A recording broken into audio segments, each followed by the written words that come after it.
I had the darkest moments of my life in Dubai. It's about feeling VIP. I quit my job, the university, everything. You always meet people for some reason. Yes, I just want to... Hello, Marina. How are you? Hello, I'm good. How are you? I'm super nervous. This is our first podcast.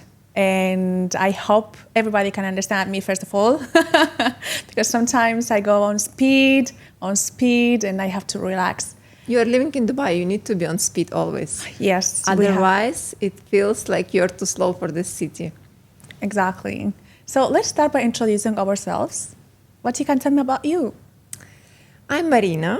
I'm from Ukraine, and I have been living in Dubai since 2013. Wow. It's been a long time now, yes. Wow. Halas, you are Emirati.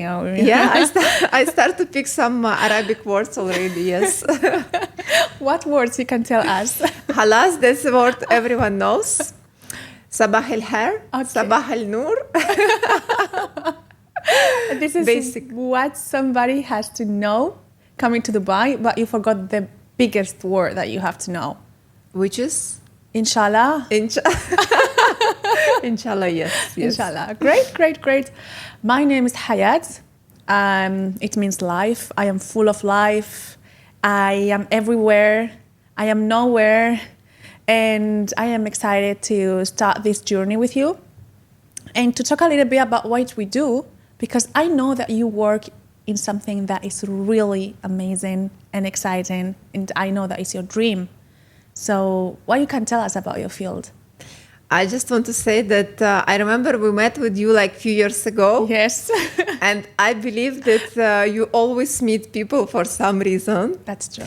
And even if like 2 years ago, we just had a quick chat and we were not really in connect. So now it feels like, people are coming to your life to bring something. And I was thinking about the podcast since 1 year, maybe. Me too. But you need this push. You need that person who would say, yes, let's do it. Come on, you say, let's do it. You just need, sometimes it happens, and I think it's a good thing to start with, that push. We just need to do it. We don't have to think a lot about it. We just have to do it. And I remember when I met you, I never thought I'm going to be here having a podcast with you, but I knew we are going to be in a beach clubs having fun and enjoying it together. The good part that in Dubai, you can do both. You have people and places to enjoy your life, and you have people and places to make business, to make money, True. to develop our career. True. And Dubai has everything. I think we are in a perfect space, perfect location, which we can get our goals up. And that's the reason you came to Dubai. Did you pick Dubai or Dubai picked you? I would say Dubai picked me, yes. I was living in Ukraine. I was looking for a job, and Dubai wasn't even in my map, to where to fly. But then something happened, and I think I believe in destiny somehow. Me too. And if there is something meant for you, it's going to be with you. So I've been living here for a long time, and I built my life here. I have my work, I have my friends, my social life, so I feel like home. Dubai is home now. The $1 million question. Do you think you're going to stay in Dubai forever, or at a certain point you know that you're going back somewhere else? I believe nowadays the world is so widely open.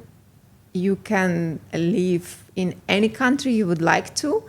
And I think this is the small dream, to live in different places for some time. Oh, I wish.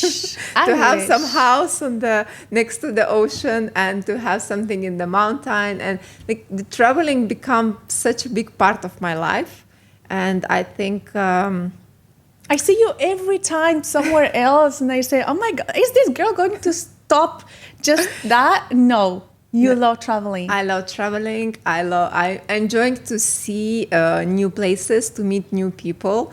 And Dubai gives you that even without traveling, but traveling is getting to the next level. Dubai is has a lot of nationalities. You can pick where to go, which community to join, and it's develop your mind. 100%. Yeah. I've never, like, before coming to Dubai, I've traveled a couple of times within Europe because it was like 1 hour, 2 hours far away from my place, which is Murcia. And I remember that the first person from the Philippines I've ever met is in Dubai.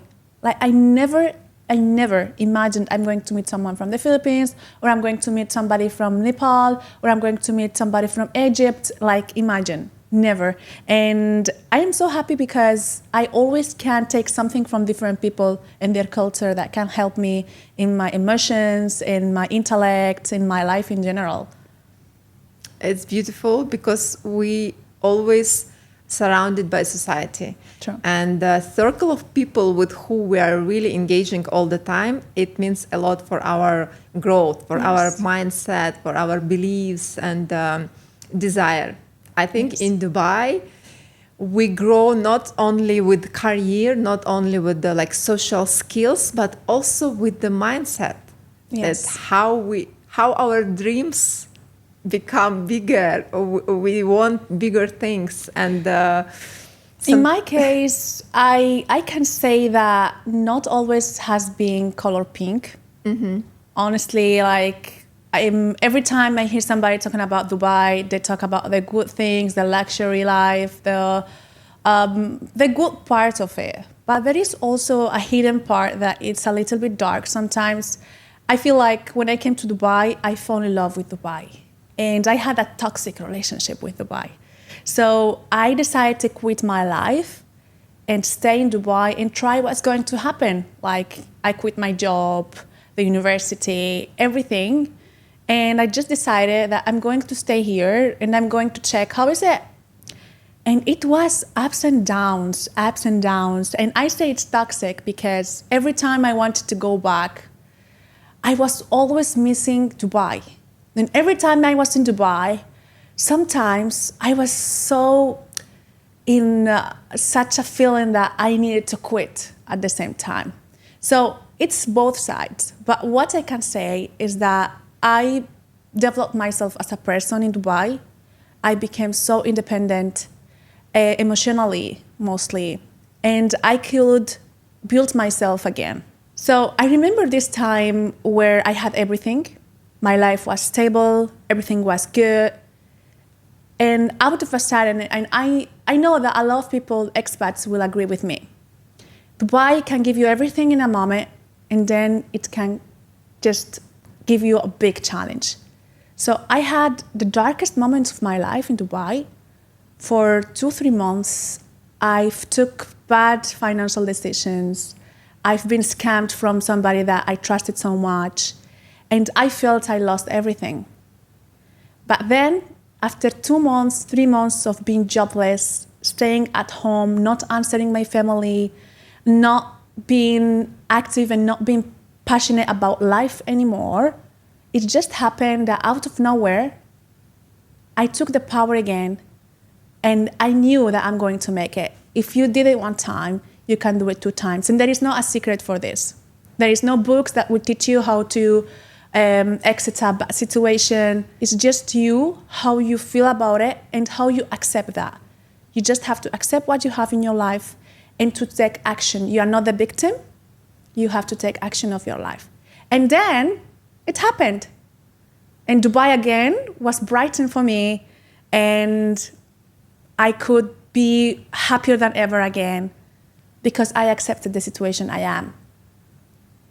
I don't know, I got emotional. Goosebumps. Yes. Honestly, I think it's all about mindset. And the good and the dark things can happen to you all over the world. Exactly. Anywhere you stay in the world, there is some challenging for your life, for your soul. True. And the way how you approached it and the way of certainty that everything what's happening, it's for the good, and everything what's happening is from the God, from the Creator. Everything what's happening is to teach me something. Yes. This way is of mindset just make you feel, yes, I am having problems now. I'm having challenges, but this is good for me. Yes, I agree 100%. I agree 100%. The point is just to not be the victim anymore. Because if you are the victim, you cannot exit that situation. You cannot take action. But if you assume and you identify what were your mistakes, what could you change, which is done, you can develop yourself and you can succeed. No matter what situation is it, I know that sometimes people go through deep and heavy things. But at the same time, this is life. This is going to happen, and we have to be strong enough. So, going to your side, you say that you like to travel. Yes. You like to enjoy life. Your job is so related to this. Yes. Sometimes I'm selling that my job is to selling a dream. Wow. If it's just why dream, not the dream that you are wake up from, the dream of inspiration. You know, sometimes we are looking to the Pinterest pictures, Yes. and you're like, yes, I want to make my dream wall. Yes. And a lot of people are having dream of flying with the private jet. It's something which is really we can. A lot of people are having dream to fly private, and sometimes what stops us is just that we think that it's only for the ultra rich people. But nowadays, I would say that the flying private it's coming closer to any of us. It's coming closer because it's kind of Uber. You know, you're just hiring the airplane to drop you somewhere. So because I know there is a lot of people over there that don't understand this very well, like I don't. So to fly private, you don't have to own your private jet? Yes, correct. You don't need to own your private jets. You can hire an airplane, and it will fly you anywhere you want in the world, from any destination, from the private airport to any destination you would like to go. So there is private airports and there is public air, like when I go to the Dubai airport. Yes. It's a different one from the private flights? Yes. So for private jets, we have a separate airport. Also, you can fly from the main airport as well. But usually people who is flying private, they like privacy. They don't want to spend 2 hours, 3 hours in the queue. No, of course not. Yes. So that's why it comes for a private airport with the private lounge. Everything is settled for you. Wow. And you're flying with you. You are flying only with your family, with your friends, only with your people around you. All right. And can you give me, for example, for a normal person, how can you convince me, or what are the highlights? Let's say, what are the highlights of flying private? What are the reasons that somebody can fly private? Yeah, sure. I think we all want to save the time. We are always saying, I don't have enough time to do 1, 2, 3, and 4. Yes. So when person is flying private, they're saving a lot of time. They fly on a specific schedule, which you create. You want to fly next Monday at 2 p.m., we can make it done. At my convenience time. Exactly. As a client, I decide at what time I want to fly. Wow. You can fly to the closest airport for your final destination. And you do it around all the world, or only flights from Dubai? All over the world. Yes. All over the world. Our company is based in Dubai, but we have a contact with the operators all over the world that makes us able to fly anywhere from anywhere. Amazing. That's actually, I had no idea about this, and I think it's not that popular. It's more like a kind of boutique field. It's a boutique field. Definitely. It's not something very known to everybody, because probably maybe the type of people that will be interested in it, it's a different background people that I can meet in the university, for example, or in the grocery? Or what do you think about it? It's only for the elite people that can afford it, and that's why it's not that known? It's a luxury business, but I see it's the sales in the luxury business. It's not about pushing you to buy a product. Okay. So when the person is ready to save time, ready for a luxury experience, luxury sales, it's not about pushing you to buy things. Luxury sales, it's about emotions, it's about trust, and it's about the feelings. So sometimes the flying private, it's not about even saving you 1 hour or 2 hours. It's about feeling VIP. Exactly. That's the thing. Because nowadays, I don't know if it's just because we live in Dubai, but I've seen that everybody can buy a Chanel bag now. Everybody can have a collection of Hermes bags. I don't feel it's that special like flying private. Flying private can be for anyone. Yes. Is it expensive? Yeah, it might be expensive, but compared to what?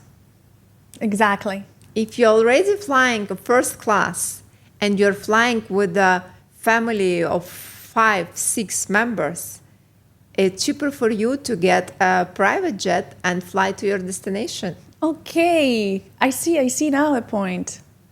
I see the point. Yes, you're right. So it depends of what you are comparing to. And definitely in the luxury business, if you talk about charters, about real estate, about yachts, there are always people who would like to have a special exclusive things. And those are my clients. But for example, I can say that into real estate, sometimes I can have the word to convince my client. Yeah. If I want to sell a penthouse in Palm Jumeirah for 28 million, and probably my client has the money, but probably is thinking about if he really needs it or not, I can convince still this client to buy the house with multiple reasons. But flying private, I think, is not something that you can convince somebody about. They want or they don't want, right? Or you can show them the pluses of flying private. When the person sees that it's not that expensive how he would think, this is number one. Also, if you show that he can fly closer to the final destination and save 3 hours of his time, it's just you're showing the person what can happen. How and when he get to the private jet, and when one time he would feel the experience, he will not come back. He will not come back to a business. I wish I can fly private, honestly. And I think it's very convenient. What you say is very important as well. Expensive compared to what? Yes.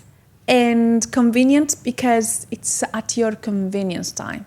The client decides. A lot of people like privacy, especially we are in Middle East area. People love privacy. Yeah. We don't want to travel with the people we don't know. Yeah. We want to travel with your friends, with your family. That's the good option for you to hire a private jet. And mostly as well Arabs. Arabs really care about their privacy. Yeah, in their moment, in their family. I really compare it as well. I've been working for a couple of time in the citizenship by investment programs. So basically, this type of field is more, I would say, a luxury basic. Okay. Because it can be for people with a not very, let's say, convenient passport. Let's say people from Syria, from Egypt, people from Pakistan, that probably their passport don't allow them to travel easily around the world. So what these nationalities do is to, if they have the funds, to donate a certain amount to a couple of countries that have these programs completely legal. They pay around $120,000 to even $1 million as a donation in the case of Malta. But what I want to say is that at the end of the day, it's something that not everyone can afford, it's true, but it's a basic because it gives them this freedom to travel. And I think traveling private as well gives you this comfort, this easy access, and this speed. So it's a basic luxury. It gives you a feeling of freedom and also experience as a luxurious lifestyle. So now your main focus is in real estate? It's not my main focus. It's what I do to make money. Sounds good. And then I do a lot of things. But right now as well, I'm trying to grow a small agency marketing company that I have along my friend. She prefers to be completely anonymous. But we start this out of love because we are super creative. And at the same time, we always have crazy ideas about how to make a business work. Like how, because at the end of the day, you can be really good. You can have an amazing product. You can have an amazing service. Even you can be an amazing salesperson. But if people don't know, then what is the matter? Like, okay, you are amazing. How do we know? Yes. You have to market yourself, but not only loud. Not only saying, hey, for example, I am selling, I'm selling candies. It's not the important about telling people that you sell candies. You have to show them through your videos, speech, through the way you explain and sell a candy, that you are a good candy seller, right? If you have the best candy shop, it's okay, but we need to see. Human being nowadays, it's all about show. It's all about how it looks like. So for me, I like to find good companies that probably are not having much succeed and help them to grow, help them to show themselves, help them with the marketing strategies. So yeah, I'm doing that right now. We do website development mostly. We are not only based in Dubai, we do it around all the world. We help small and big businesses to create their websites. And as well, we do all related to branding, marketing, commercials, etc.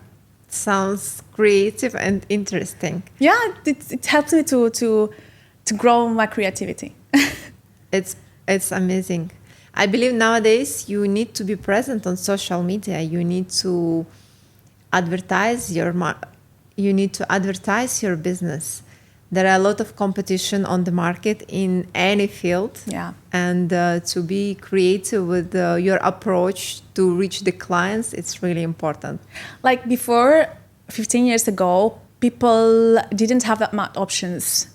So we just wanted to see a video that has basic editing, and it was good to see, to entertain ourselves.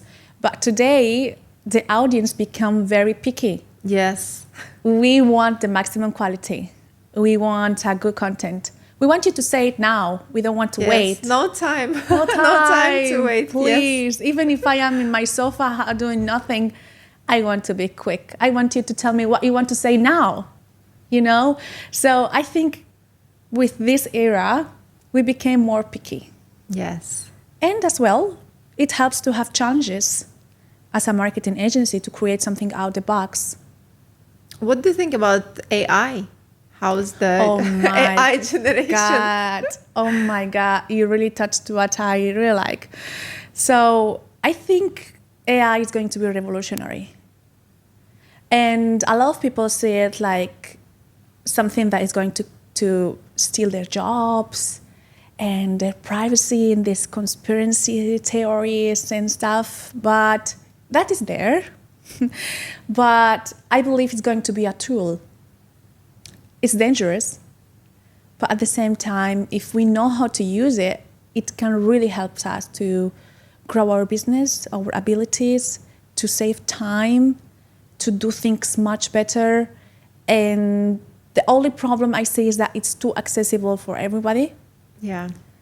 I don't know how at a certain point we can really, let's say, control it.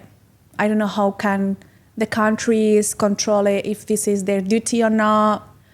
This is the thing, that it's something too new for us. It's still not regulated, yes. It's not regulated yet. Even though we started developing it in the early 90s and stuff, but to reach this point, at the moment, it can be a little bit dangerous. But I am a big believer in humanity and in developing as a society. So let's go for it. Let's go. Do you use normally AI within your normal tasks? Yes, for me, sales, it's not only the process of being in the office or calling. I like to be creative at my work as well. I like to use social media. I like to have some twist with the work and life balance, to don't get bored with the same process all the time. So I think AI can help you to generate ideas, to do so many things which we can use in our daily life, in the business and marketing, advertisement. So for me personally, I do use AI as well. And I think nowadays everyone does it. That's true. That's true. And I don't think AI will steal our jobs as a salesperson, because, for example, I understand that sometimes, like, for example, programmers, it can be so challenging for them, but at the same time, it will help them to save time in coding. Okay, but for a salesperson, I will buy a house in Palm Jumeirah, not from a robot, not from ChatGPT. I will buy if I see a salesperson next to me and gives me this emotion that you said. Yes. Because everything is about emotions. Yes, I think we can have an app to have an appointment. We can have a robot who's gonna call you and introduce you to the company. Mm-hmm. But end of the day, you want to meet a person. And that's why we're gonna always have our jobs. Yes. You need a personal touch. You need a personal touch? Yeah, you need a personal touch with the person. When you buy something, when you are spending big amount of money on the purchase of the real estate, or you want to fly somewhere. I remember one time, I'm sorry, just I want to say this small story. I remember one time when I used to be a broker before, and we went to a developer, I'm not going to say what one, and this salesperson was amazing. However, I don't know if it was his third day into real estate. The project was amazing. Amazing payment plan, amazing quality, very good amenities, and amazing price. But the person that was there presenting it was so nervous that you can't imagine. We were thinking, there is something wrong. There is something wrong here. We didn't close the deal. But it was like, I know for a fact that that project was good.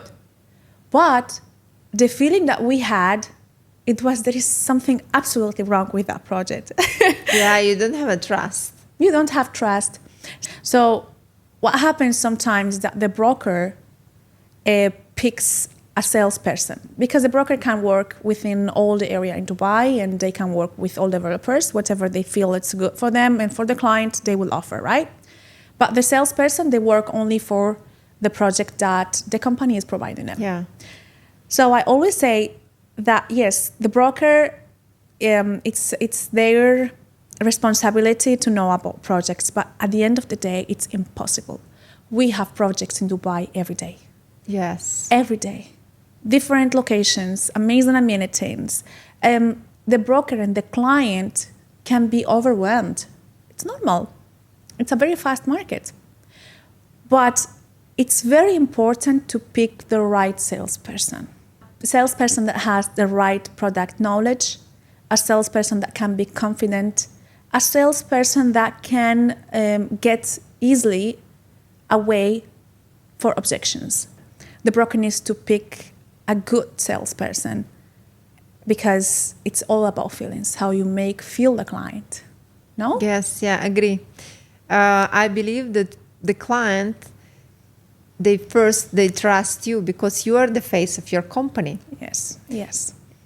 And the client first, they like you or they don't like you. When the client sees you for the first time, he needs to feel the energy. He can trust you or don't. And that's what we have as a feelings. Sometimes we need to have this gut feeling, we call it, Yes. just to trust the person. And then even the project would seems nicer when the salesperson is selling you in a nice way. I remember as well, this is what I do every time a broker is telling me there is a client coming to the office. So before my meetings, I make sure I know the nationality and I make sure to know who is coming to the meeting. Because it might sound bad, but at the end of the day, we are dealing with human beings. So if I know that I will have an Arab family, probably out of respect to them, because I know the culture, I would probably pick another type of abaya. I will wear an abaya. I will try to respect them. I would never wear a skirt or a tight dress if I want to show a family a house, for example. Yes. If I know I'm going to have a young couple, then probably my style will be according to them as well. And the way we talk, the way we express ourselves, the examples we use, and mostly after understanding what is the objective for this person to buy your product. If it's out of pure investment, then the speech will be only about numbers and ROI and appreciation. If it's going to be out of showing off, then I'm going to talk about how unique is the project, how amazing is it. If it's going to be, exactly.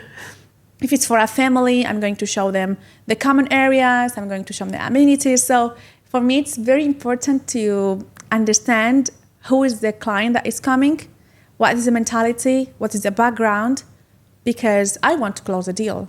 Of course. You need to understand what the person wants. And that's what you said. Sometimes it's a show off, sometimes it's an investment or thinking about creating a family. And us as a salespeople, when we know what the client wants and create for him all the options on the market and for him just to choose, that's our job.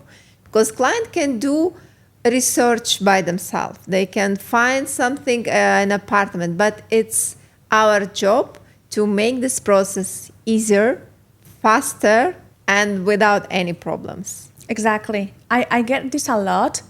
Clients going to developers to close a deal, but they don't know about real estate. First of all, they don't know about the documents they have to provide.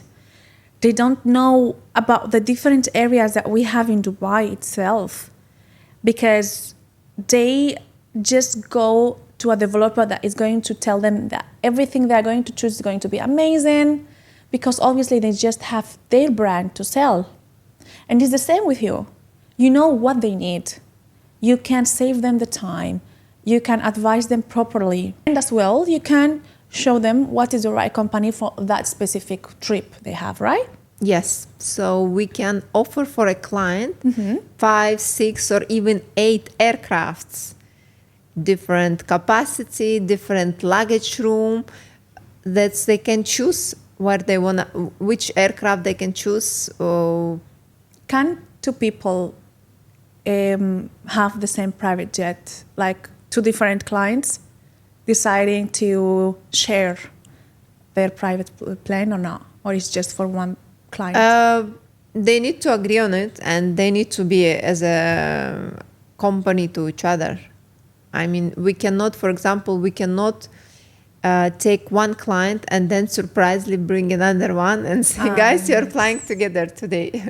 No, they need to agree if they want to fly together. If they're from the same company or they're friends, definitely they can fly together. But no surprises. No Everything. surprises. Yes, I believe actually in our field, it's really important to be transparent with the clients. Yes. Any sales person supposed to be really transparent with the client. Not everyone is transparent. That's what will make client to come back to you. Yes. The treatment. And actually, I am very glad that lately brokers are very transparent. They At learn least the the ones lesson. I know. Learn the lesson. They don't care about the commission as they care about the product. They need a good product and a good project. They don't care that much about the commission anymore. Because the same client will come back to you after 1 year, after 2 years to buy something. And if one time you lost the trust, for this type of clients, they would never come back to you. It's not worth it, right? It's not worth it. Just transparency, completely trust, and you just need to know everything to your client. I think it's time to say bye-bye. Hopefully we can do See it you next again. time. See you next time. Thank you so much. Thank you for your invitation as well. For the people that is watching me, I'm going to put your YouTube channel as well here, and they can contact you if they need anything, if they need any trip. I'm sure everybody wants. Sure, I'm here to help. If you have any questions, also you can contact me. Thank you so much. Bye-bye. Thank Bye. you.